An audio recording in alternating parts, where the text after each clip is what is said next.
I had an amazing chat with the brilliant indie game dev, Friedemann Allmenröder. At least that's how an American says his name. I'm trying, I promise. He was once part of Grizzly Games, which, by the way, included Jonas Tyroller. And Grizzly Games was responsible for the highly successful Islanders game. He also made Pizza Possum and also SUMMERHOUSE. Beautiful, beautiful games, highly rated. In this conversation, we talk about what it's like being a full-time indie game developer and how you can quite possibly do it too. We discuss how to make games solo and avoid burning out, what makes a game actually valuable and fun so that you make real money. We talk about the best ways to power through your self-doubt and your anxiety as an indie game dev, and so much more.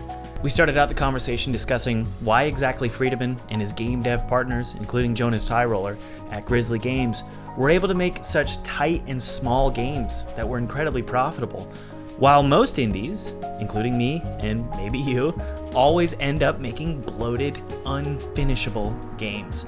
Let's jump into the conversation. I think when I started wanting to make games, I had the same megalomaniac aspirations as everyone else. I wanted to make like an MMO, and I wanted to have tons of characters in it and stuff. So I think everyone probably starts from the same place, at least in my experience. But you're totally right. Our approach is super focused on like everything has to really be there. There has to be a reason for it. We try to trim everything away that doesn't necessarily have to be part of the project. Mm-hmm. And I think it's in part due to this game design program that we all started studying in together, because they really, really like drill that into you. The idea that making these huge projects as your first games is not a good approach to success. Like the first game that we made there was a super, super constrained project where it's a 2D game. You're only allowed to make, I think it was 4 screens worth of content. So whatever kind of game you make, it can only fill 4 screens. Mm-hmm. And then a bunch of other constraints that really, really all are designed to keep you from making a over-ambitious game. And that is such an amazing way to start someone off on game design. I wish everyone who started learning to make games had someone who kept them from making this first over-ambitious project. Because basically the idea at university that our profs, I think, tried to achieve was we want to give you within 6 months the whole experience of making a project, coming up with something, then also turning it into an actual playable game and then wrapping it up. So you have this whole, the whole loop of games. You know it because you've finished games and you know how hard those last 10% when you think you should be done with the game. Mm-hmm. But then it's like, oh my God, we need a menu. We need to have settings in the game. You need to be able to change the resolution. There's like, shipping a game is so much harder than you think at first. And so I think this approach of when you make your first game, forcing yourself to make something super, super, super tiny, but going through the actual whole process and pain of getting it in shippable state, I think that was incredibly valuable. And once you've done that, I think everyone who's done it once gets forced into some sort of minimal. At least for us, it was, okay, right, it's going to be minimalism or nothing, because we're not going to finish anything that is not super minimal. Have you ever experienced the opposite? Have you ever participated in a project where the bloat was nightmare-inducing and it lasted for years? And I don't think so, actually. Dozens of mechanics that were scrapped, levels that were just... I've been quite lucky there, I think, because that's the norm. Yeah, that's from like everyone I talk to, that seems to be the norm. And if I'd been left to my own devices, like the game ideas that I had when I came to university, because everyone obviously starting game design programs has a bunch of ideas of games that they would like to make. And those would have been such incredible overscope. They would have been exactly like that. Like so many mechanics, way too big, way too ambitious. Yeah. It's I'll speak from my perspective. That's how I do things.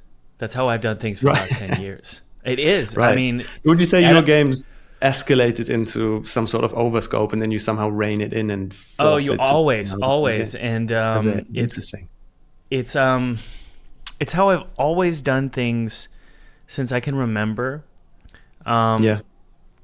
Like little stuff, like how I cleaned the kitchen when I was a teenager. When my mom wanted me to clean the kitchen, it's like it was just chaotic and I would do one thing over here and then one thing over here and then one thing over here and then do that. No, I don't want to do that. No, let's do that. It's this kind of like an ADD kind of approach to making games. Yeah. The weird thing for me, and I by the way, long story short, or like just to give you the point of this, I'm telling you that I'm wrong and that you and Jonas and Thomas are right. Or at least... Do you think so, though? Because I think Thomas, for example, I don't know if Thomas agrees with this minimalist mindset. I actually, you're right. You're right. In the podcast I did with him, he did say that his approach is more similar to mine. Yeah. Which is... And I'm also questioning this whole Grizzly Games thing at the moment. Like... It's quite an interesting journey, and it's also so like before coming on this interview, obviously you think about like what are my current stances on game development, and I'm like my honest stance at the moment is that I'm slightly confused as to how you make good games. I think I've got a good progress going, but like if you asked me for advice, so I'm really interested about this conversation myself. I'm interested to see where we're going to land, and I want to find out in this conversation with you where I stand on this exactly, but I don't think I fully support this. Everything should be as small and minimal and prototypey as possible anymore. At least not as much as I would have done 3 years ago. I want to give you sort of my pitch as to why chaotic game development. There's pros to chaotic game development, and I would say I'm a chaotic game developer. I'm a guess and check game developer, and I think Thomas mentioned that as well, and he's the creator of the Kingdom series for people who are listening. The reason why I tend to I will advise. This is what's so funny. I will advise people on minimalistic development. I will say you should probably do it this way, like a normal business. But I think, if I'm being completely honest, I think secretly once I turn off the camera and I close YouTube, I'm not going to do that. I'm going to do a chaotic, messy, Picasso-style development process. And here's why. It's because I've tried the systematic game design document, super minimal. Here's the gimmick, here's the loop, here's the hook, and here's the focus. I've tried that. And then the product that comes out, it feels a little cold, gray, kind of boring. I think that's the danger of this. Of this like very methodic approach. And by the way, like just to get that on the record, fuck game design documents. No one, even if you're being very methodical and don't do game design documents. Maybe in large teams it makes sense. I don't know. How many people do you have on your current project? 0. Last year I had 5, and then we basically wrapped it up. And we also had some budget cuts from our publisher, and we'll talk about publishers in this podcast as well. But we had budget cuts because 2024 was the worst year ever for everybody. And then so I had to basically wrap the project up with my team. But we had a GDD, right? Yeah. And we had a GDD because we were told we should have a GDD. So I think it was either the publisher, it was some publisher we were pitching to. And they were like, hey, can you send us your GDD? So we made a GDD, and we made it look super good. And we did everything we could to make it like grounded in reality and not just abstract and fake. Because I think a lot of GDDs are just abstraction. Nobody really knows. So we tried our best. But the thing that's so funny is that thing is so irrelevant now. I do not look at that at all, right? Because everything changed. Hey, we're going to continue the conversation in just a sec, but I wanted to shout out today's sponsor, Blueberry AI. If you've ever worked on a project with a ton of assets and you know how messy things can get, you're digging through folders, you're trying to find the right files, and you're wasting precious time, Blueberry AI is an intelligent asset management tool. It's pretty cool. It helps you solve just that. With Blueberry AI, you can store all of your assets in one place, instantly preview over 100 file formats right in your browser, no extra software needed. And the best part is, well, it uses AI-powered search and auto-tagging. So you can find assets in seconds using text, images, or even rough descriptions. Plus, it works seamlessly with Unity, Blender, Photoshop, Maya, 3ds Max, and more, making your workflow so much smoother. Beyond that, it makes it easy to work seamlessly across teams and ensures secure and efficient transfer of large files. So if you want to optimize your asset management workflow, I definitely recommend you check out Blueberry AI. As a special deal for you, they're offering an extended 28-day trial for their standard license, just for you guys, so you can get started completely for free by clicking the link in the description. Yeah, I think that's the big danger. Like there's so much upkeep in them that really, I guess from a certain project size, if your team size becomes more than a specific, I don't know, maybe from 10 people or onward, it starts making sense that someone has to keep up a GDD just so everyone knows what they're doing. But I feel like below that, and probably most people who are watching these videos, I reckon, won't be working with that team size. At least I've never. And I've never missed a GDD. I don't think for my project size it makes sense. But anyways, what I wanted to actually get back to is what I've started thinking about more and more recently is there's this quote by a concept artist that I've always really admired, Tom Scholes, who everyone should look up. He's an incredible artist. Very cool, very textural, just an incredible quality, very, very unique, super atmospheric. I'm obsessed with his work. And I hope that I'm attributing this correctly to him. I remember him at some point somewhere saying this. Don't know if this, take this with a grain of salt. I think he said that. I think he said at some point that it's easier to create chaos and then bring structure to chaos that still has variety than to bring variety and interest to something clinical that doesn't have enough going on. And I think about that. This is probably like a throwaway comment by him that he made on a forum 20 years ago and is not even aware of. But I think about this like once a week at the moment because I find it such an interesting observation on how interest and variety and stuff happens. So that is such a good quote. It's an interesting way to think about this, isn't it? Well, it makes me feel vindicated a little bit because I'm like, why do I have to make a mess before I can clean it up? Yeah. Like that's how you can ask my team that I worked with last year. I apologized so many times to my artist Felipe because, dude, we scrapped, I've mentioned this before in the podcast, but we scrapped every single level twice. Yeah. And I always apologized. I said, I'm sorry that we have to create stuff and burn it down to know what we're creating. Mm-hmm.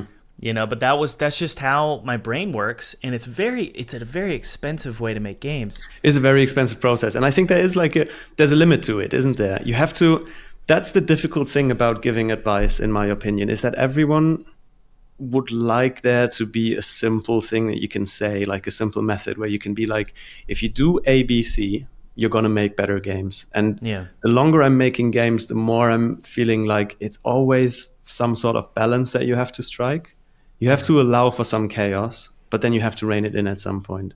I tried to make a solo project before I made SUMMERHOUSE for 2 years almost, and it was complete chaos. I was just constantly restarting the project, like questioning my premise, questioning the game that I was doing, like completely scrapping everything, doing a new prototype, and it didn't work.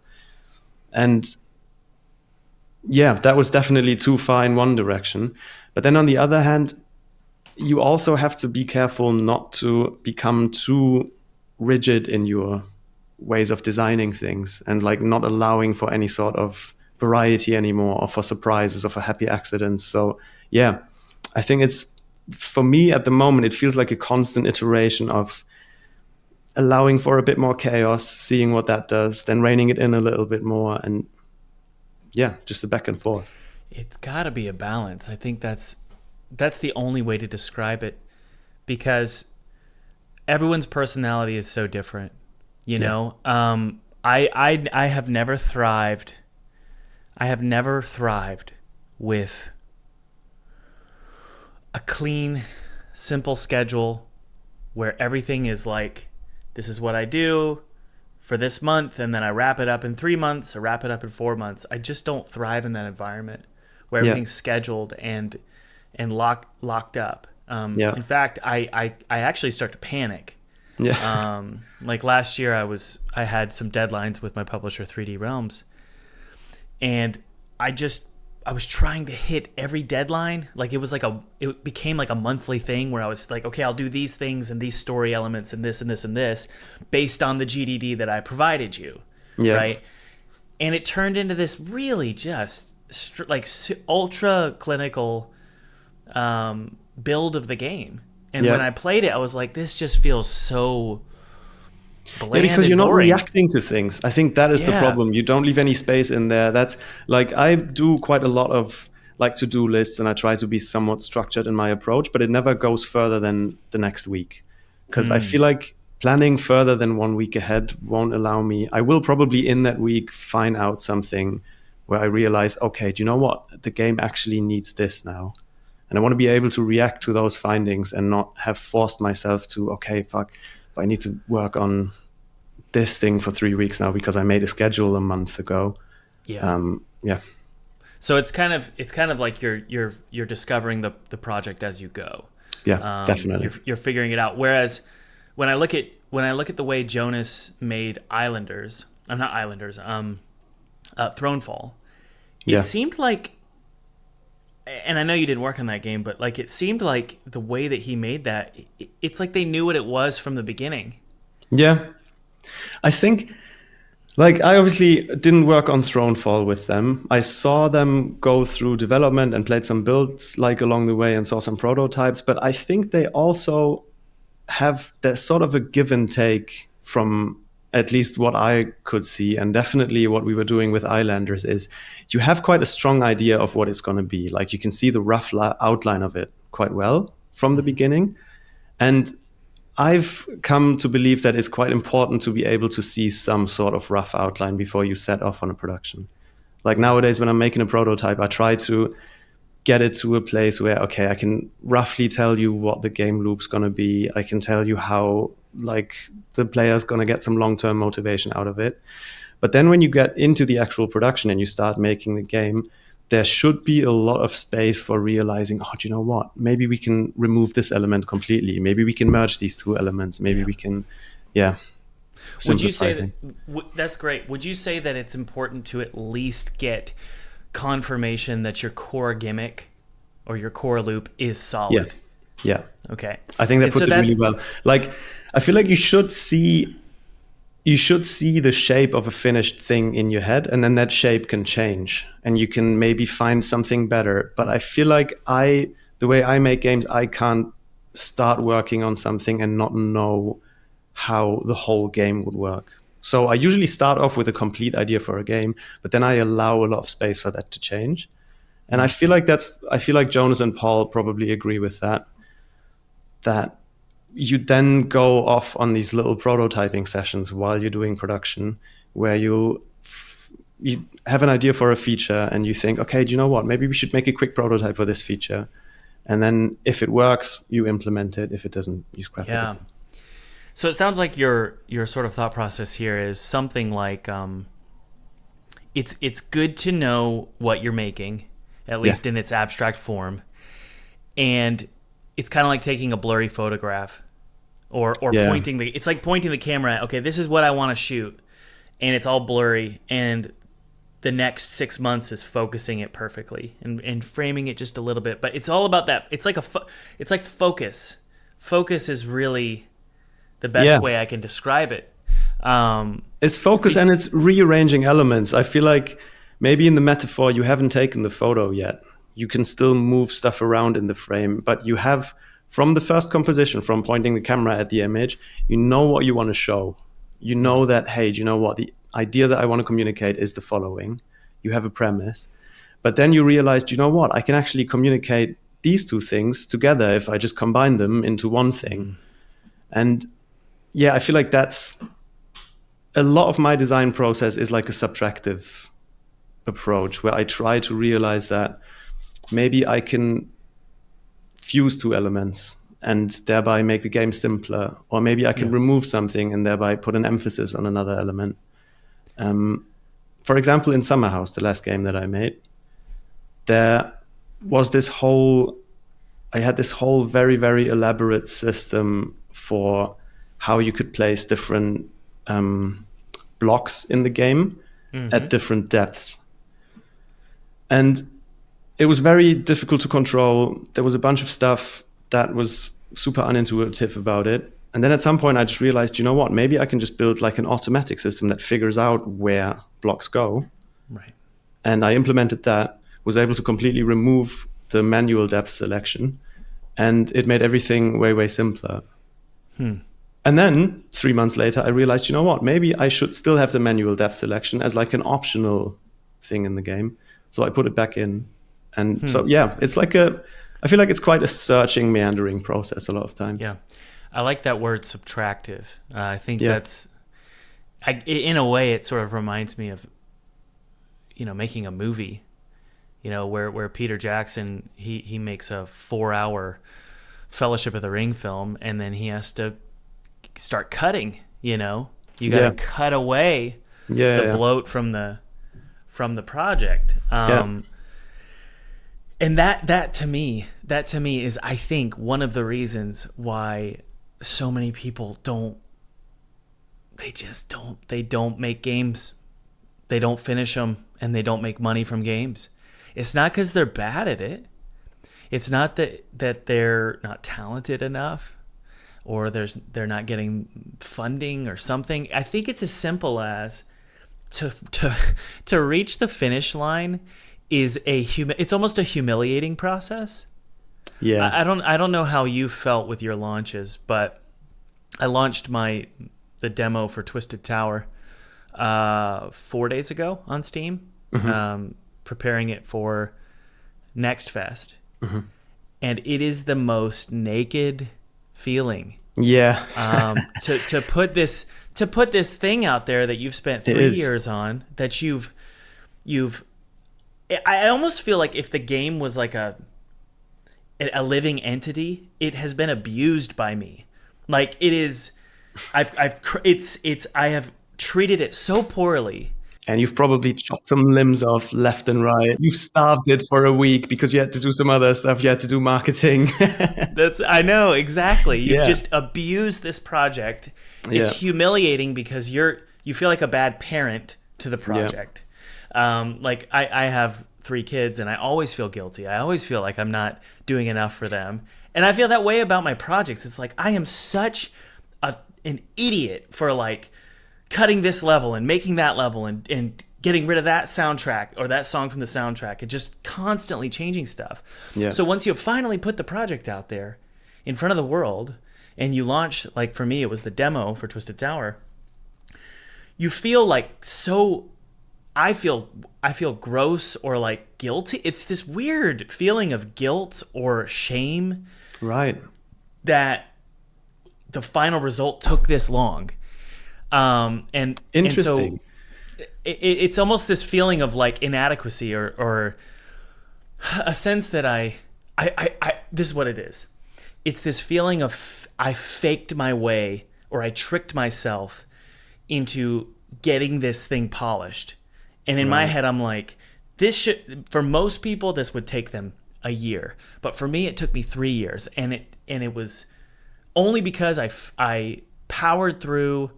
I had so much, what was the word? I have so much pride and so much arrogance that I powered through all of the failure. You forced yourself to finish it. Yeah, and so it's interesting. Do you know what? I would massively disagree though with the fact that I don't get this shame feeling. To me, that's the work. To me, the trimming away. To me, the like finding the most elegant, simple version and polishing that to a releasable state, that's the actual work. Like you start with something bloated and you start with something that has too many features, and removing those features and making it simpler and like forcing yourself to, like you say, chop the limbs off your that is the actual work of making games to me. Like that's really difficult. And doing that in a way where instead of making the experience poorer and making it into something less enjoyable, actually adding value by subtracting things, that's really difficult to do. And I feel like a lot of time I'm really happy when I get to chop something these days. Like just this morning, I removed something that I worked for a long time on from my current game prototype. And I'm really buzzing about it because it makes the whole thing simpler. And I feel like if you see simplicity, and maybe simplicity always has like a negative connotation to it. If you call it elegance instead, then I feel like it becomes a value in itself. And I really like that idea about game making, that chopping these things away and merging. I know I've said merge a million times, but this is like one of my favorite design principles, is trying to merge two elements that were doing the same thing in your project to just become one simpler thing. I think that's really valuable work, actually. Can you give me an example of what that, like an example of how you've merged something? In the city builder that we made with Grizzly Games. Mm-hmm. In traditional city builders, you have all of these different resources. You have wood and stone and whatever. Like you have like a complicated system of resources that you all need to be able to afford your buildings.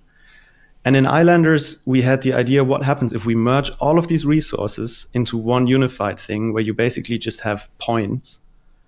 Right. You work towards a high score, and by scoring enough points, you unlock new buildings, and that's it. So you basically merge the idea of wood and stone and gold and all of these things into one common thing that's just points. And I feel like that made Islanders a city builder that works for a target audience that is not the same audience as maybe SimCities or the Anno series or something more complicated. By just, taking a larger system with a lot of elements, this whole resource system, and merging it into this one very simple element. I love that. That's actually really, really thought-provoking. And it almost seems like that's kind of what I've been doing. Right, I feel like the tower. It's not necessarily cutting stuff. It's letting it absorb into other things. Yeah, exactly. And it makes it cheaper. It makes it cheaper to make. The concept of merging things and shrinking scope and bringing it down to this minimalistic shape. Yeah.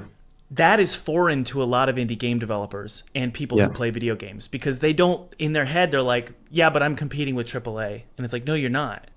And you're not selling a $60 game, you're selling a $15 game. So you need to reshape your expectations about what this. But that is interesting to me. That's an interesting point. I want to challenge you on that, because I think there's something. People can they be wrong about that? If someone feels like this was too simple, or the way this texture works, or like I get loads of negative comments on stuff that I've released. How do you approach that? Because I've always thought, okay, if they do find that a problem, it is a problem to them. Yeah. I guess the question is not necessarily, is it a problem? Yeah. The question is it worth it? Is it worth going there and trying to fix it? That is the question. Where's the focus of your? Yeah. No, you're right. Because look, I could say about Islanders, I could say the game doesn't even have textures. Yeah. It's like, well, but that's the point. The point is that it doesn't. It's a simple game. It's supposed to be unobtrusive, right? Yeah. My last game, SUMMERHOUSE, like I reckon the most common criticism with it is because it's more like a modular building thing, like Townscaper. It looks beautiful, by the way. Thank you. The most common criticism with this, I think, is that it doesn't have like a game loop. There's no game mechanic to it. There's nothing. There's not a goal to achieve, which on one hand, I think is the point of the game. I wanted to make something that doesn't really have a goal that you try to reach. That's crazy. But then the fact that people pointed that out and said, hey, I wish this had a goal, made me think, you know what, maybe they do have a point there. Maybe I do want to make something next. I don't know. I mean, it's like, somebody told me this. I think it may have been Ken Levine. He was saying, it's not that you ignore feedback. Mm-hmm. It's that you realize that a problem presented by a player, it can be a problem, but their solution is not necessarily correct. Yeah. Right. So if somebody says, "Oh, it doesn't have a game loop," make a game loop. Yeah. You might say, "Well, that's not the solution for this game, but is there anything else I can do to make you feel more satisfied?" Yeah. Where you're a little bit hungry, Yeah. Yeah. And I don't know what that would be. I think it's hilarious that you decided to make a game that doesn't have a loop. a little And here we psychotic. go. Now I'm making something that has a massive game loop because I feel like I want to acknowledge that feeling, and I do actually agree in a way with people that it is nice if something gives you a goal to achieve. And I'm trying to react to what maybe this actually goes with what Ken Levine was saying. Like, you try to react to the sentiment that like people they see that something is off with it, and they're trying to articulate that. And maybe they don't provide the correct solution, but they always offer a correct sentiment. I think that's a good way of looking at it. I think you could definitely look at feedback from like a statistical frame. So basically say, look, is everybody complaining about the textures not being unwrapped properly in Twisted Tower? Mm-hmm. If the answer is no, it's like one guy, then I'm going to say, well, it's not really worth my time. Mm-hmm. So I think overall you can look at, number one, this is kind of the way I've been approaching things. Number one, does it seem like the majority of players are experiencing a problem? Mm-hmm. And then you say, okay, I'll look at the solutions that they're offering, because a lot of times comments will say it needs this, it needs that, Yeah. But I think it's more important to just try and figure out the solution that works best with your system and with your game. Because you probably know better than the players what the correct solution is based on your system, right? Yeah, I agree. Okay. That's probably a really good way of looking at it. I think the idea of they're correct about the sentiment, but probably wrong about the solution is a very good way of looking at it. And it definitely sounds cocky to say as a game developer and say, well, my solution's the best. Yeah.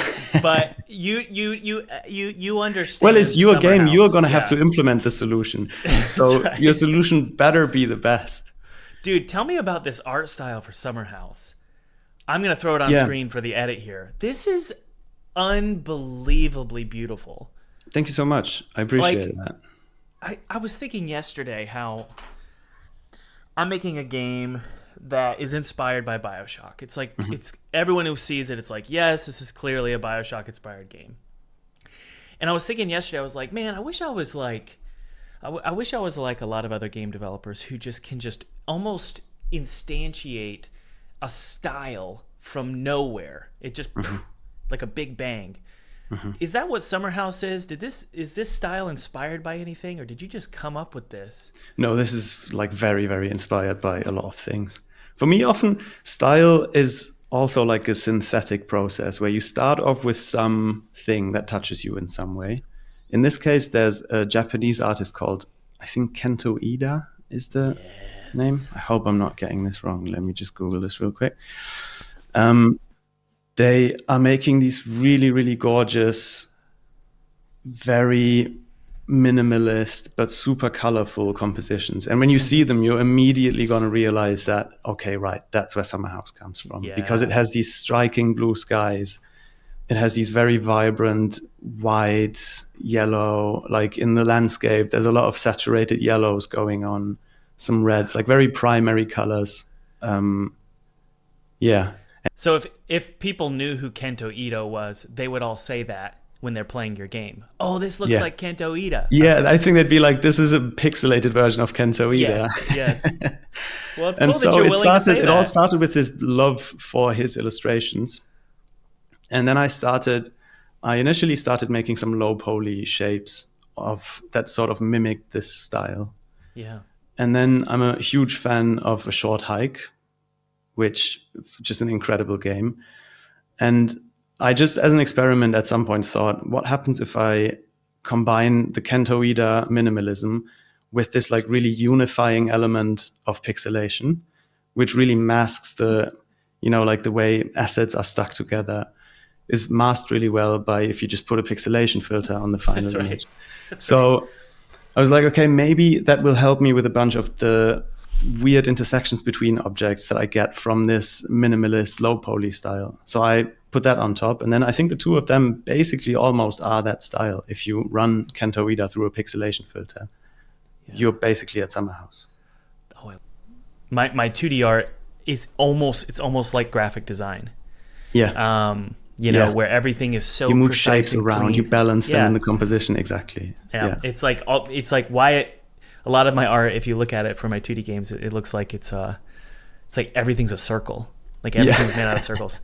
But dude, I'm just so fascinated by what you've done here with SUMMERHOUSE. What's the is there a, you know, every game, well, they say this, every game should have wish fulfillment. You should be fulfilling a dream or a wish when you play the game. Is this a dream of yours? Yeah, absolutely. I feel like that's a dream of a lot of people, is probably to be able to have a cozy little house that doesn't look too pretentious. You know, I wanted to make houses that look like lived in, look like an old house in the French countryside with like a little bit of graffiti on the garden wall and stuff like that. Yeah. I would love to live in a house like that. And I think this wish fulfillment thing that you're talking about, that's super important for games in general. Like having a strong fantasy, right? Having a strong wish fulfillment element in it is such an important way to create appeal for games. So with SUMMERHOUSE, that was definitely the driving idea, was, okay, I want people to be able to create these little romantic vignettes for themselves that they dream they could live in. What do you think this wish fulfillment concept has it's kind of like what we were talking about earlier with minimalistic game design versus more explorative guess and check game design. Yeah. Where it's a debate. There's several debates that have never really been resolved. One of them's about fun. So should a game be fun? The big fun debate, yeah. The big fun debate. But the one that I want to get into right now is this idea of wish fulfillment. Because I find it fascinating, because like David Whaley is a friend of mine. He made a game called We Harvest Shadows. I don't know if you've seen it. But We Harvest Shadows, it is incredible. It's a great game. And the wish fulfillment there gives me chills up and down my spine, which is get the hell out, go live on some acreage and be alone. Yeah. Right? Massively. I'm getting chills thinking about it right now. Yeah. That right there, that, in my opinion, is the foundation to that game. It's why it's so successful. It's people are like, I want to go work some acreage and then be scared at night. That sounds like a lot of fun. That's interesting about wish fulfillment, isn't it? You have this weird, you want to be scared at night.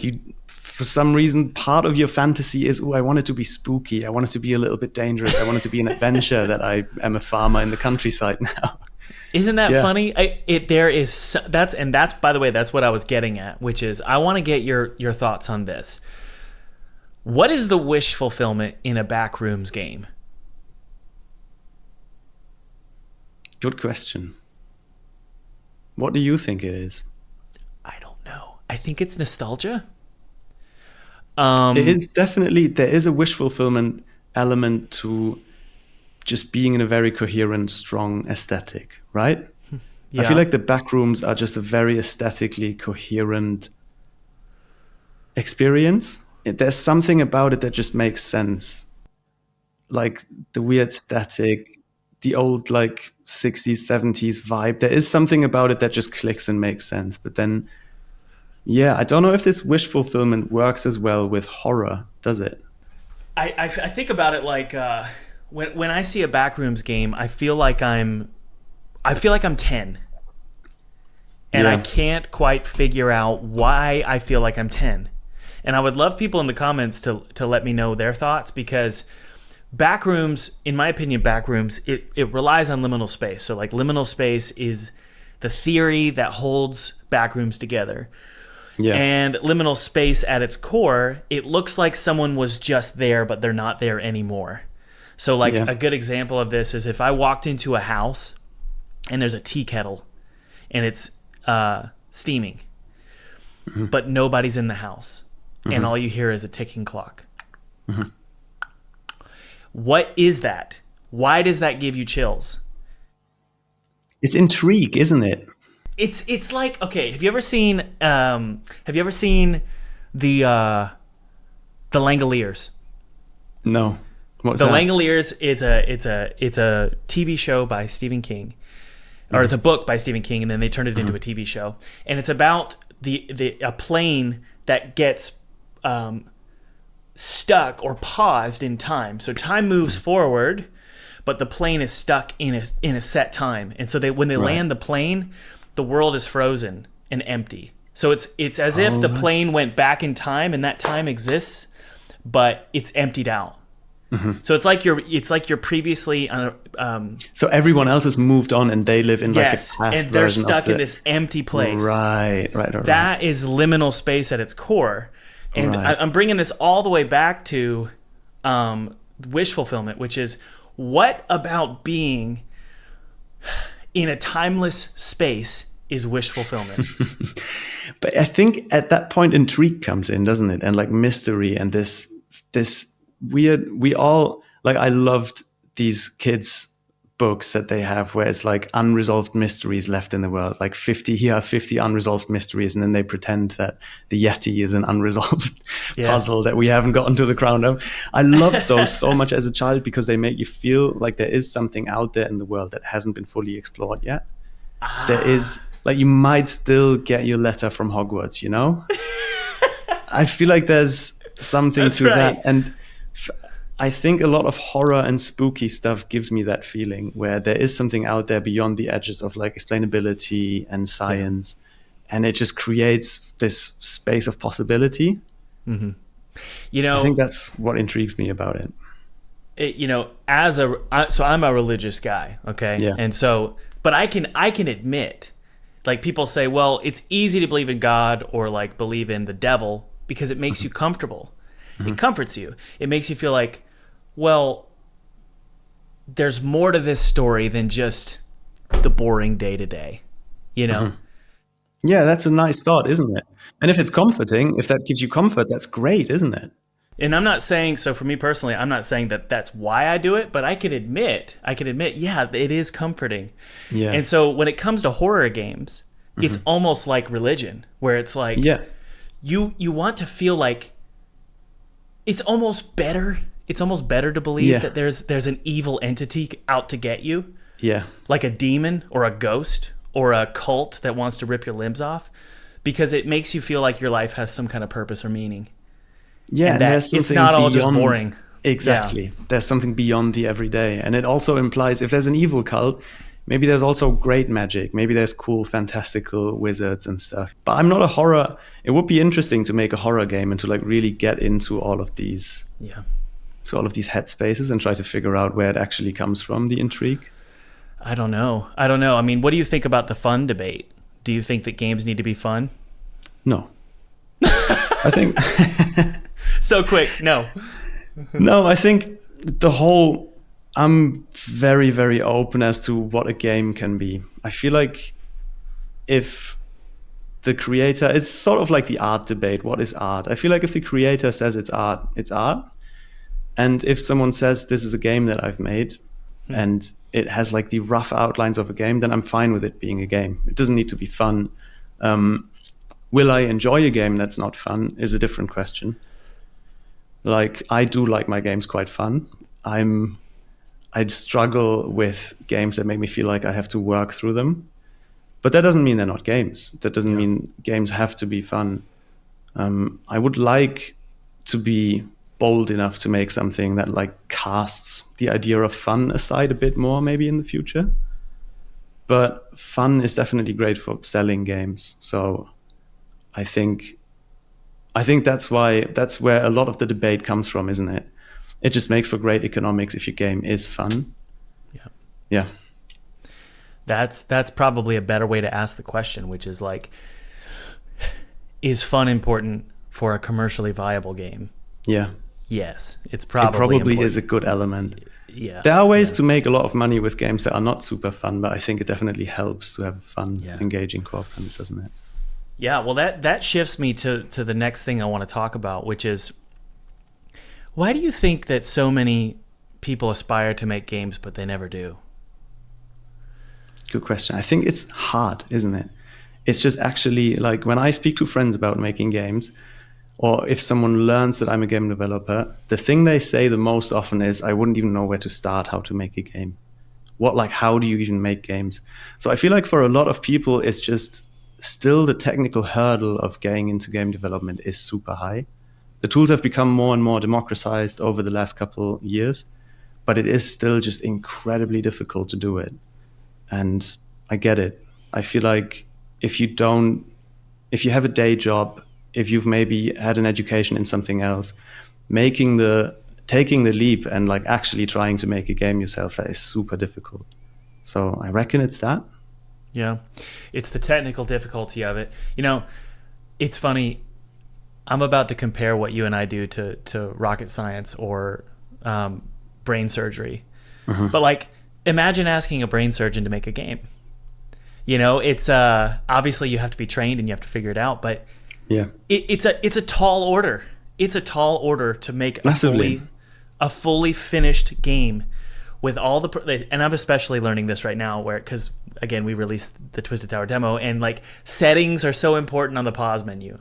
Yeah. Like every little thing needs to be adjusted. It's that kind of stuff where it's like, it just stacks and stacks and stacks and stacks of the to-do list of all the stuff you have to do to get a game done.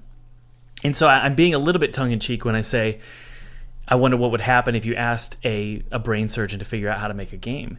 But there's some truth to that, which is, yes, it's technically challenging, but what do you think about the emotional side of it? Like, do you think everybody's cut out to be able to power through self-doubt and actually like finish a project confidently? Probably not. I feel like there's a certain type of character that thrives under this stuff. I feel like there's a lot of different ways you can get to the finish line with game development. But probably no. There are probably people who, I sometimes feel like I'm borderline too anxious to be a good developer, because you have to be quite confident in something for a long, long time. And you just have to, without any concrete proof that this is going to work out, keep working in the same direction.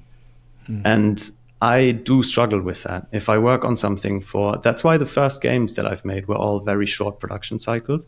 It's because at some point I just stop enjoying myself and I feel like, wow, are people actually going to enjoy this? Is this not like all complete nonsense? Will anyone actually ever buy this?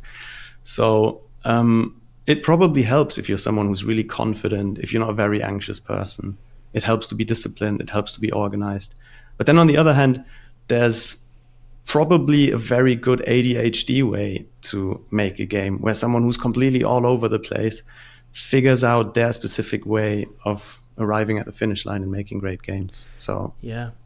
You know, I think that's a really good point about when it comes to being anxious. But How do you deal with that? Your productions are way longer than the ones that I've had. Bro, I'm the most anxious person you ever meet. Right. How do you do it?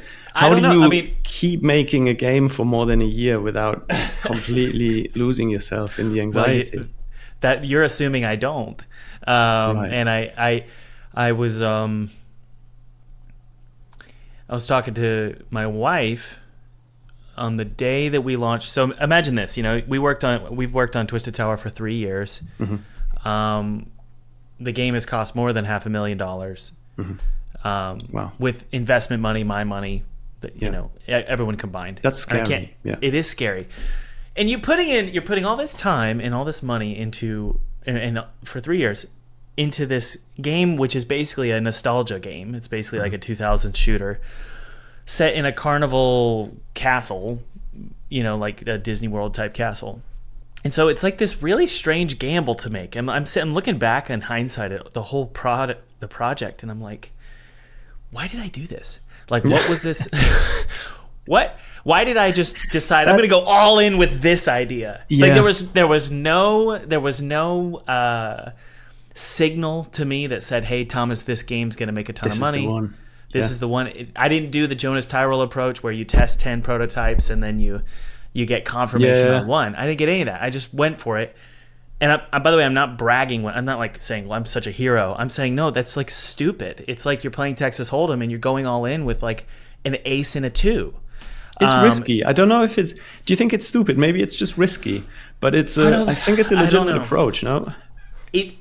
So my whole point is this, to answer your question about, is it stupid?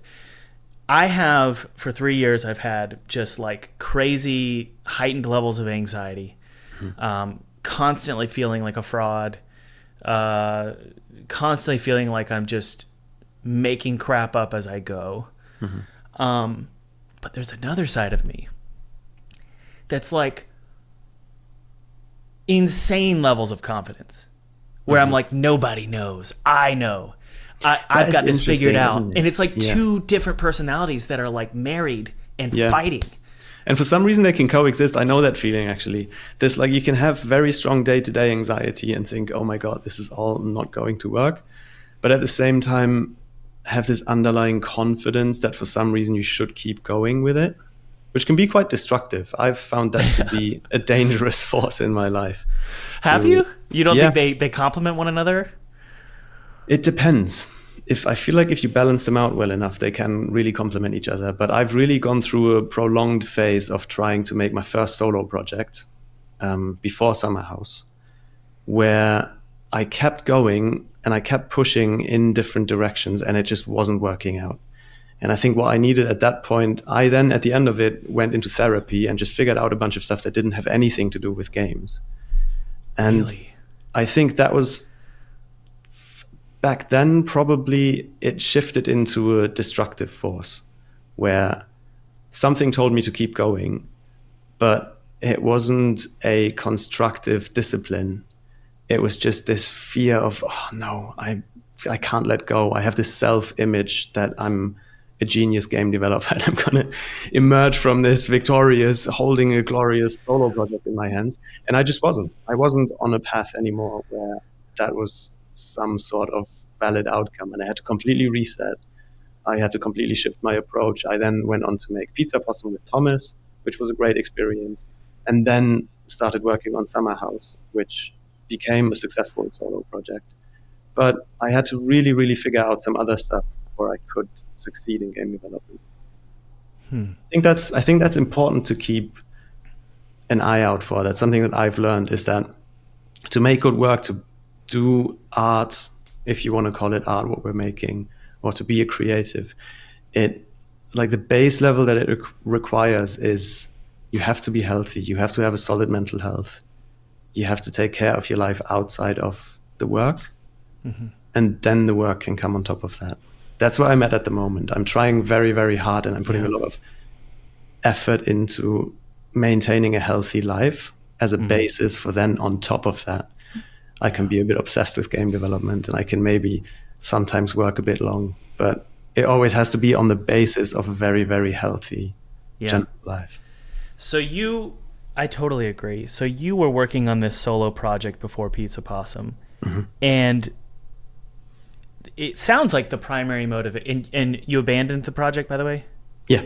Okay. And it was more, in hindsight, it's more like 200 projects, to be honest. It was 200-ish prototypes that I all worked on for like one of them for a day. Then there was something that I thought was promising and I worked on it for like a week. Then I cast that aside. Then I worked on something for 2 days. Then a new thing. It was quite manic, actually, in hindsight. Well, but Summerhouse, right? So Summerhouse, was that a solo project? Yeah. Okay, so you finally did launch your solo project and sort of proved to yourself that you could do it, right? Yeah. So you said you went to therapy and you were trying to figure out how these personal problems were getting. You were saying they're getting tangled up inside of your projects. Yeah. Okay. I don't know if they got tangled up in the projects. They just kept me from being focused and from being successful at game development. They kept me from being good enough at making decisions that I didn't constantly cast my current game idea aside and thought, oh my God, there's this other thing. That's the final one. That's the one that I need to switch directions once more. Then I'm going to be fine. There's people listening right now. I would say, I would argue 70%, 80% of the people listening right now really identify with this feeling of there's something wrong with my personality that is stopping me from succeeding in this dream career. Can you go into specifics about what was that stuff that you had to work through? You don't have to. Yeah, I don't mind speaking candidly about it. I just wonder how much of it I just wasn't well. I wonder how much the specifics. I basically was depressed at the end of it. And I just had things going on. I wasn't eating properly. Just the stuff that happens when you're not well and you stop taking care of yourself and you're not exercising, you're not eating properly, you're not taking care of your interpersonal relationships. It was just like, it wasn't super bad, by the way. I wasn't like a wreck and a shell of a person. I just had, there was still a somewhat nice life going on outside of work, but it just kept me, I wasn't in a place where I had the confidence and the mental clarity to make good decisions at work. Interesting. Yeah. I think most people, I feel like this is something, come again, sorry. I was just going to say, I feel like most people listening right now, they probably feel that way right now. I think it's very, very, very normal for human beings, especially game developers, to not take care of themselves and let the project. They assume that the project is primary and that the body is secondary. Yeah. But I've definitely found that when the body works the other way around. It does. When the body is secondary, everything falls apart. Yeah. It's so hard to actually do that. I've heard that a million times. I've listened to so many interviews where people were saying exactly what we are saying now. And for some reason, it just needed my project to fall apart for me to actually learn and internalize that. Yeah. How do you take care of yourself now? I just try and exercise very regularly. I try to eat properly. I try and keep my work hours contained in like a 9 to 5-ish shape. Yeah, me too. It's really hard. I struggle with it. You probably know that. Like at the end of the day when you're like really stuck into a problem. And I'm not allowed to keep going because I got kids downstairs and a wife. So I don't know if you're married and you have kids. Wow, that makes it so much more relevant, this whole thing. 5:30, if I go past 5:30, and I'll put my wife on blast here, but I respect her for this. She's like, hard stop, 5:30. It's good. That's probably the best thing someone could do for you. Like even, I probably think even if you didn't have kids, hiring someone so your wife doesn't have to do it, who comes in at 5:30 and takes your computer away, would probably just be a productive thing to do. Oh, it's wonderful. But the problem is you can't take the computer away. For me, especially with YouTube and like the demo launch, all that stuff is it's at my fingertips. Like I can do it all from here with Discord. And even if you didn't have your phone, the thing is you need to actually disengage from it up here. You also need to just stop thinking about it. That's the really difficult one I find. Yeah, Can you do that? For me, what really helps, it's super simple, but it is exercise. Like after I come back from a run or like going for a swim or something, I do feel less focused on the work, but I do struggle with it. It's a difficult challenge too, especially if you're working on a complex, large-scale problem. Yeah. At some point, just arbitrarily switching from the most intense stream of focus where you're trying to solve this thing to, okay, I'm just going to completely not think about this anymore, and I'm going to prepare a meal, and I'm going to go to sleep, and I'm going to hang out with my friends and my partner, and it's difficult.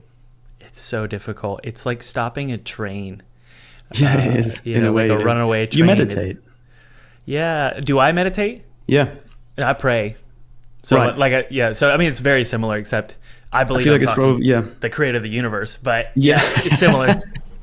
It's similar. Similar vibe. You try and focus. I talk to the person who... I talk to the creator of the universe. Yeah. I talk to the ultimate game dev.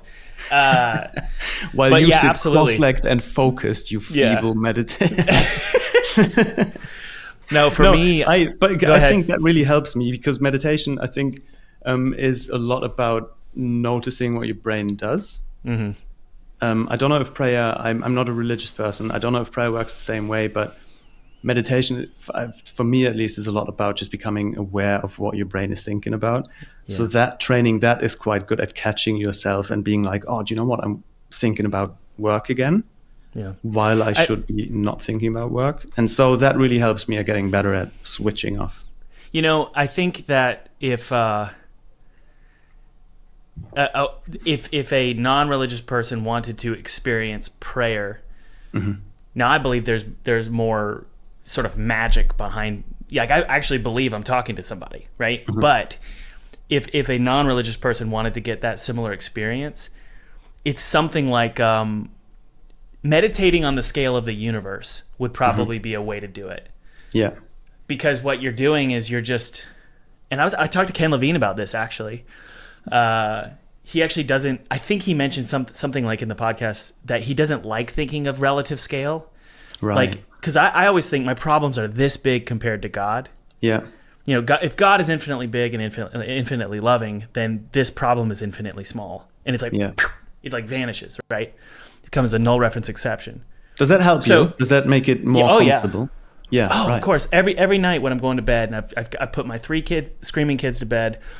My wife and I, we clean the house. We're good. Okay. We watch a little bit of Game of Thrones, and then I just fall asleep. And what I do is I just lay there and think, how small and meaningless my project is. Because like if there's anything I stress about the most, it's my games. Yeah.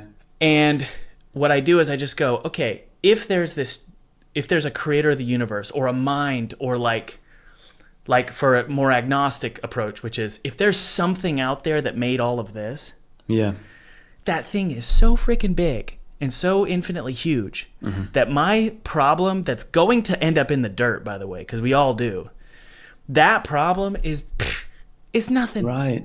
Yeah, I can see how that would be a really comforting thought. Oh, sure. And I think that's why we like horror movies, or why I like horror movies. It's this feeling of like, there we go. Wow, my problems are so small compared to this person who's getting chased by a chainsaw, you know? Yeah. But when I was talking to Ken Levine about this, he was like, yeah, but your small problems aren't small to you, so it doesn't matter. They're still big to you. And I don't know how you get around that. It's like that's the danger of it, isn't it? That you're like trying to relativize your feelings, which if it comforts you and it works and it's effective, then it's great. But it can also I feel like it can lead to you like trying to push them away, trying to convince yourself that they're small problems, but they're not. Sure. They will on the day-to-day. For me, I have experienced that it's just difficult to push it away long-term because my livelihood does depend on it. Right. I want to keep paying rent. Part of my identity is based, as much as I would like it not to be, part of my identity is based in being a game developer who releases games. Yeah. And I know that it's going to hurt if I can't finish a project or if the project releases and people don't like it. So, yeah, I don't know where I land on that, but I can see both how it would be really comforting to compare the scope of your problems to something infinitely large, but I don't think it would work for me. It also doesn't work.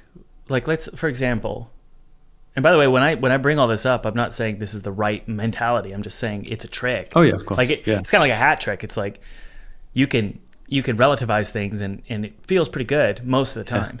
But like if your kid dies, you could potentially relativize it if you really wanted to try. Yeah. But it's not true. Like if my kid dies you're fooling yourself, and I relativize it, it's fooling myself. Because in my world, my kid is bigger and more valuable than the sun. Yeah. You know? And that's a legitimate, and I believe that to be true. Feeling for you, right? Yeah. That's right. So for me, the relativizing of prayer is it's more of a trick. It's like a Band-Aid. Mm-hmm. So that's why I think that I love meditation, the concept of meditation, because you're literally just trying to stop the train and you're trying to teach your brain like you can actually control your thoughts. You can disengage. Yeah, exactly. You can disengage. So I love that, but I also love a prayer in its truest form, which is if you genuinely believe that the creator of the world knows what's up and that they don't hate you and that they actually think about you, that is the ultimate comfort. Yeah. Like, okay, my kid died. And this is so hard. I don't even know how people would actually do this because my life's pretty good. But for people to go, because I know people like this who they have faith and their kid has died. And what they do is they say, I don't know why if this God loves me, why he would let that happen. Like they can't figure it out. There's no answer. But for some reason, they still trust that it's true. And they go, yes, this happened to me. yes, I lost this thing that's infinitely valuable to me, Mm-hmm. but I'm going to choose to believe that the master puppeteer has my best interest in mind, and that this isn't the finish line, that there's so much more after something like this. So that to me is like the difference between prayer and meditation. Prayer is saying this bad thing for some reason won't be in the context of eternity. Mm-hmm. Whereas this with meditation, it's just how do I get my brain to stop? Yeah. So that's my whole tangent about that. It's funny that we're talking about this because I had talked about it, the same thing with Ken Levine. It's like, why does this keep coming up? Yeah. So I think it's game development. Yeah. Game development is one of those things where you've got to figure out how to get your brain in the right order. Yeah. You know, you've got to get your brain straight, right? Yeah. I think that's one of the most difficult and most important qualities at the same time for succeeding at game development is you have to order things. You have to be able to resist this incredibly large urge and temptation to just let things slowly get out of control and creep out of scope, become bigger and bigger, and just expand until you can't finish them. Well, you mentioned something earlier. It's related to that. You said you don't want it to become, you don't like that it's part of your identity, but it is. Mm-hmm. Can you explain that? Like, why do you not want it to be part of your identity? I think it's fine that it's part of my identity. The way I think psychology probably works is that we all defend our identity quite strongly in front of ourselves. I feel like we build this sense of identity around who we are. And then in order for our self-worth to remain intact, we try and confirm that identity to ourselves. So for me, for example, part of my identity is this idea that I'm a successful, or at least somewhat successful game developer. I can make my living making games. And I wish that my sense of self-worth and belonging and being correct in life wasn't so tied to this. I just know that if I end up not being able to make a living from game development any longer, I would really struggle with that. I would get over it. I would have to. I would find another way to be happy, hopefully. But I know that it would just be very, very challenging. And so when things happen that make me feel on like a smaller level, like, ooh, I'm struggling with this. I've had 2 weeks where I didn't make real progress with a project, for example. It starts affecting my sense of well-being and my sense of self-worth. And I just wish that wasn't so tied to each other. Do you know what I mean? Of course I do. It's scary when you have an antidote to happiness and you own it. So like, here's an example. My kids. Mm-hmm. So like my kids are, they are the reason why I'm happy. Mm-hmm. If something were to happen to those kids, gone. Instantly, happiness is gone. Mm-hmm. I am void for a long time. Years. Void. That is so terrifying. My dad used to compare having kids, and it's related to making games, but he used to compare having kids to putting your heart on a chopping block. Mm-hmm. And you're just like, I hope that nobody comes up and cuts my heart in half. Yeah. Because you're exposing yourself absolutely. So much, aren't you? Yeah. And with games, it's the same thing. I mean, what's going to happen to the game industry with AI? What's going to happen to the game industry with the constant flood of indie games coming in? Are you going to have your identity in 2 years, 3 years? You know, who knows? So that's why I wish it wasn't tied together so much. This sense of self-worth and the self-identity to making games, and I'm trying to get better at separating the two. Mm-hmm. Hey, what do you think is going to happen with the industry? I have no idea. I think what's probably the thing that I'm thinking about the most at the moment is that we're probably going to slowly start heading in some sort of Spotify adjacent direction, where the market just becomes more and more saturated because it becomes easier and faster to make games, and AI is probably going to play some role in that, where it just accelerates the speed at which games are created even more. Yeah. So there are probably going to be tons and tons of games out there, even more than there are right now. And you can already see, if you see these like games release curves of like how many games release every year on Steam, they go steeply upwards. So I reckon this continuous oversaturation of the market is probably at some point going to lead to there being some form of subscription model that takes hold. Like we already see with like the Game Pass and other subscriptions that are becoming more and more popular. Yeah. So I reckon it's probably a matter of time before that also takes hold on the PC market. Mm-hmm. And then it becomes, I guess you can see it in these other industries. You can see it with the music industry very well, where it's just so saturated that the question becomes not, can you make a great song, but can you make millions of people care about your great song? Because there are probably 10,000 great songs written every week, but we just never hear them because the people maybe don't have a label or the marketing campaign doesn't reach us. So yeah, I feel like that's probably a dynamic that we're heading for. Hey, that's kind of bleak, dude. Yeah, it is. I think there are good things to maybe come from that, but I think that's something to prepare for. And I think you're doing exactly the right thing by focusing on marketing, being good at putting your work out there. Yeah.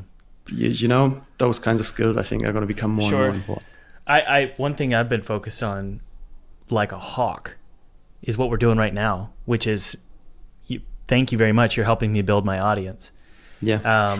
And that and building an audience. So that's right. That's a great right. deal, isn't it? It's that's why podcasts, I think people don't realize just the reason why podcasts have exploded is because they're incredibly valuable to everyone, to the consumer, to the guest, and to the host. Yeah.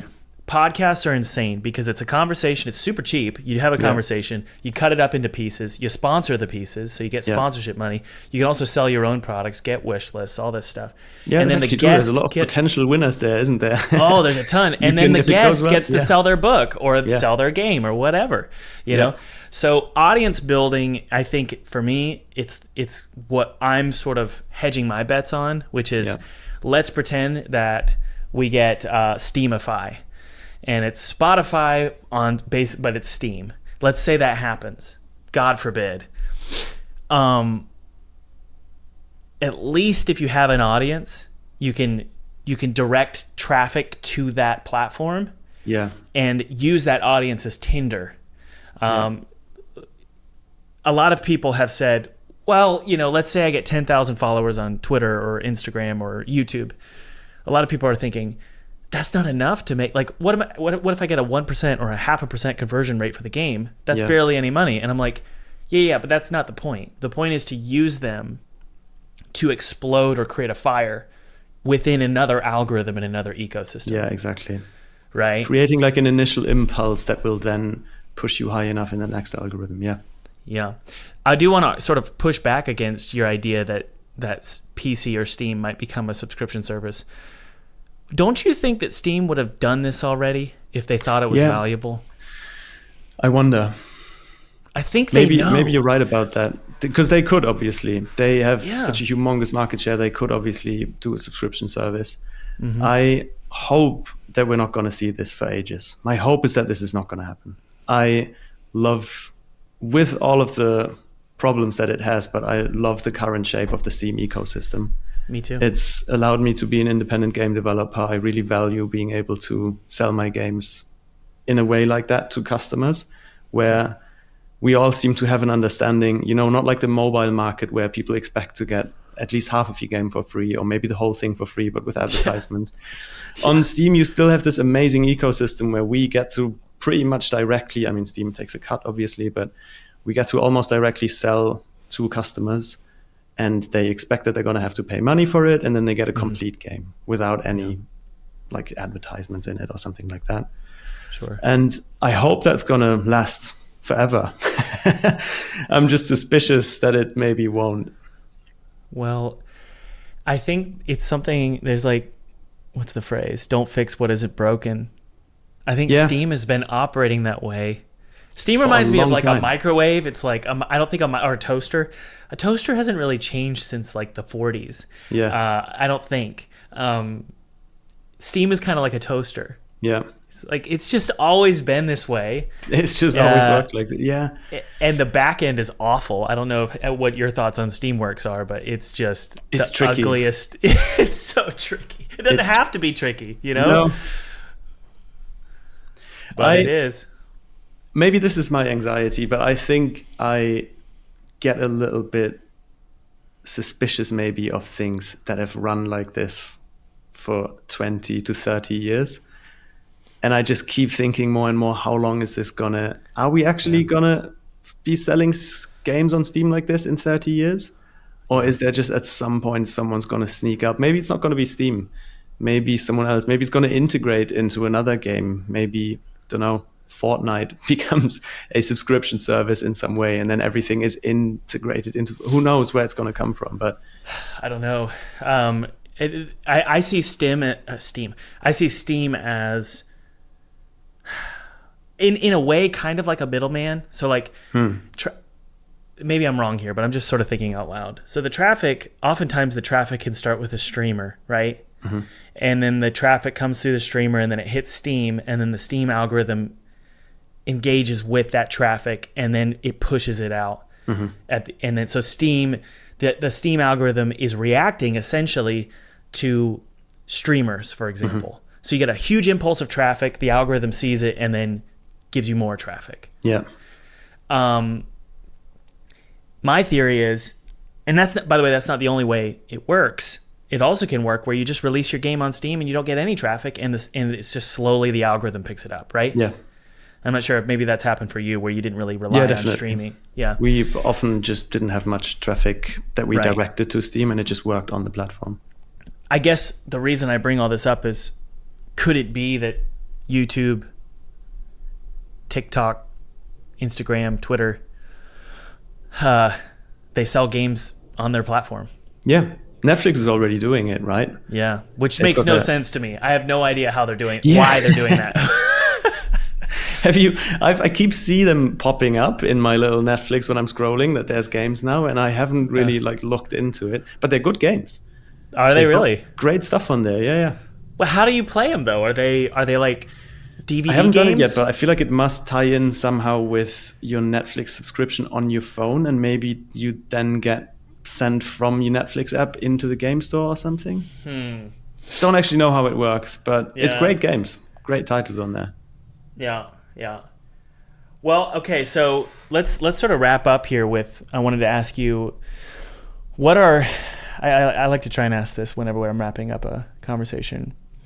What are some mistakes that you'd like the audience to avoid for people who want to dream of making, who dream of making games full time and making money from it, you know?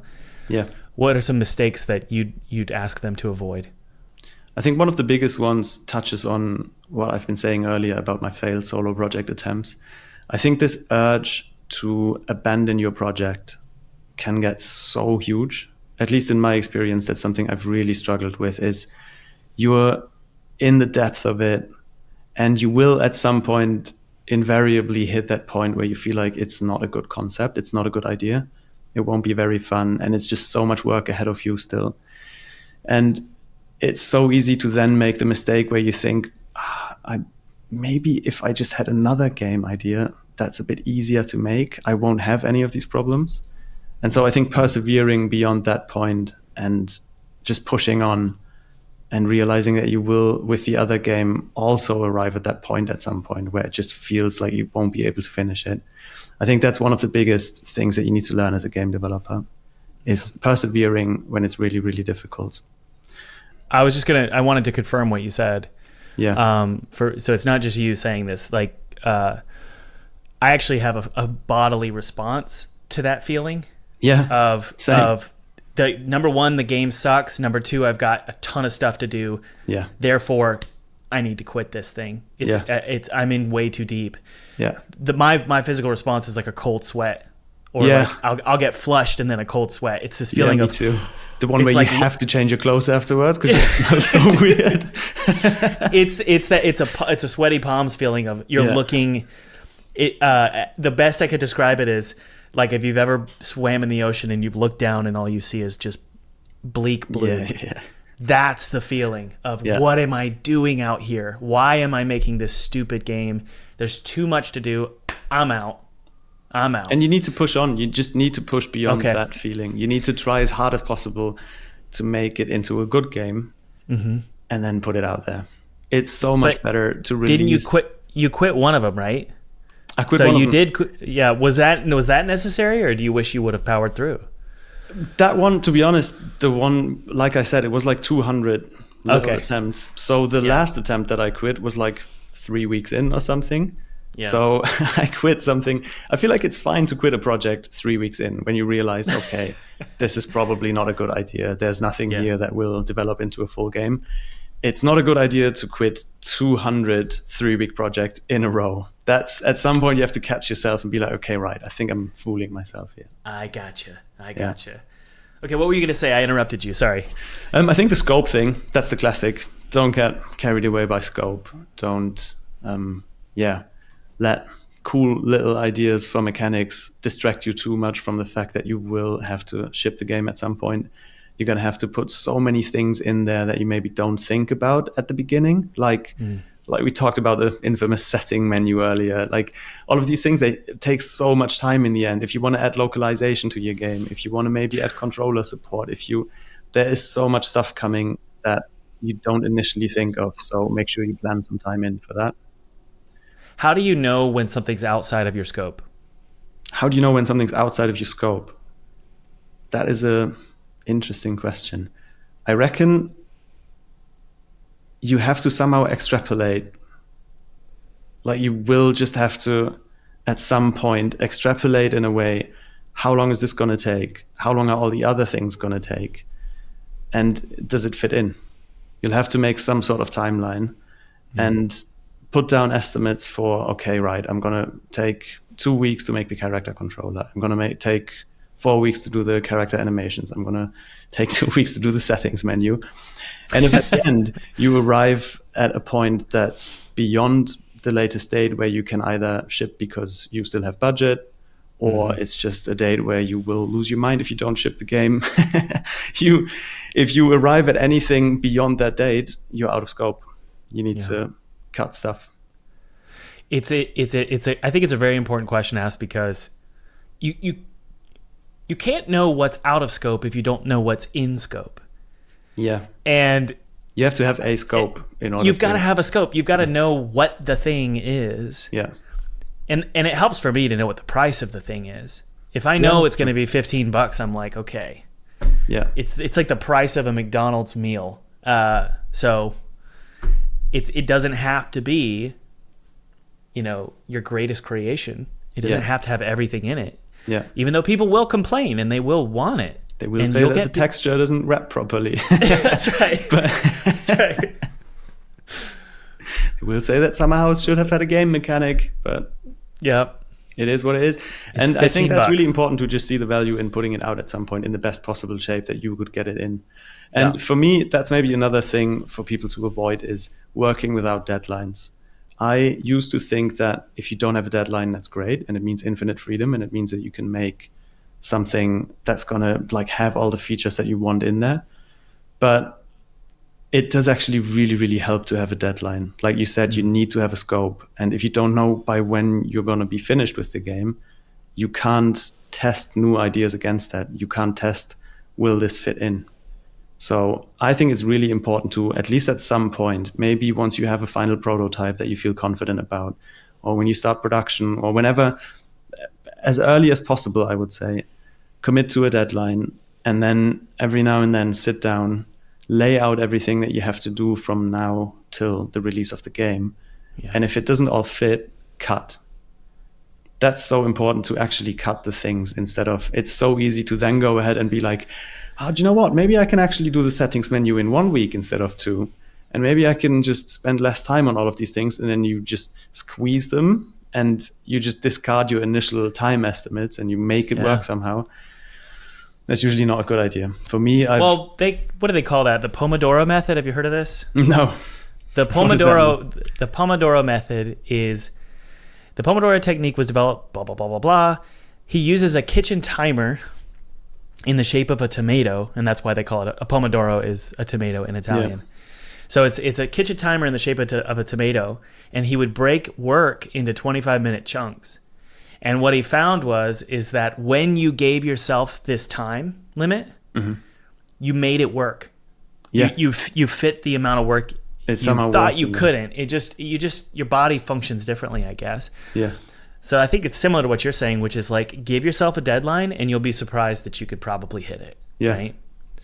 And I feel like it keeps you on track. This 25-minute thing, probably on like a mini level, keeps you from meandering around the actual solution. It just makes you super focused on, right, what is the minimum possible solution to this? And then you get to that one. And then you can have another 25-minute interval after that where you maybe expand a little bit and you add some more detail to whatever you were doing.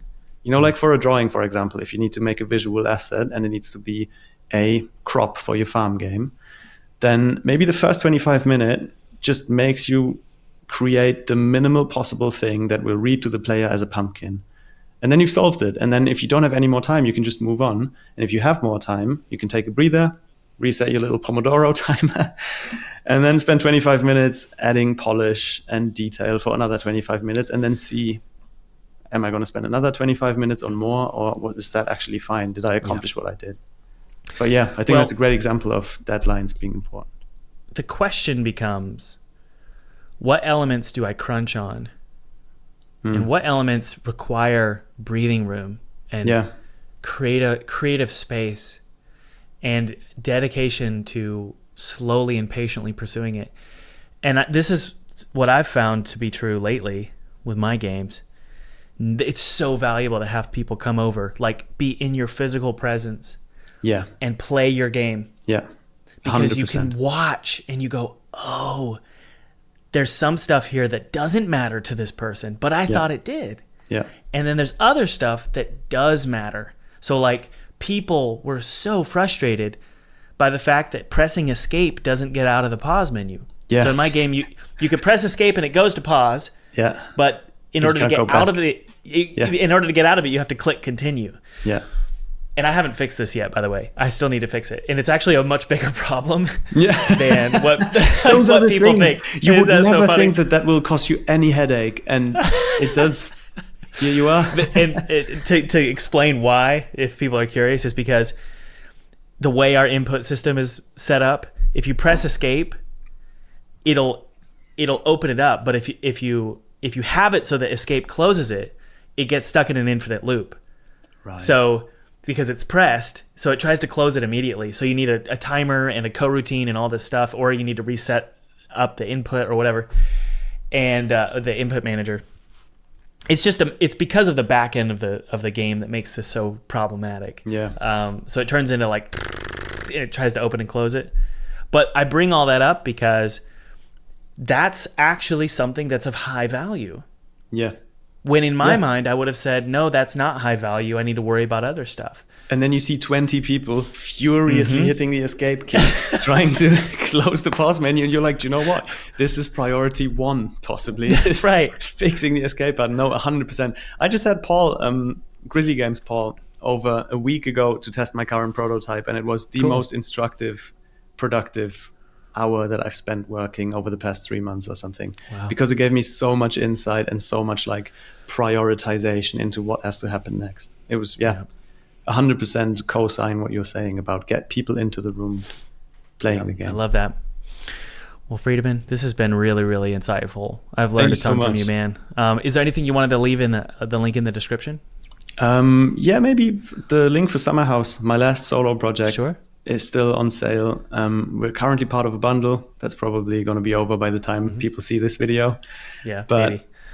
Yeah, it's a cozy little game. It doesn't have a game mechanic. You can't win or lose. The mechanic is that there's no mechanic. Yes, exactly. I love that. Okay, yeah, guys, wish list Summer House below. And again, I told you this, it's just breathtakingly beautiful what you've made. Don't forget to check out Blueberry AI if you want to optimize your asset management workflow. You can sign up for free and get an extended 28-day trial by simply clicking the link in the description. Cheers.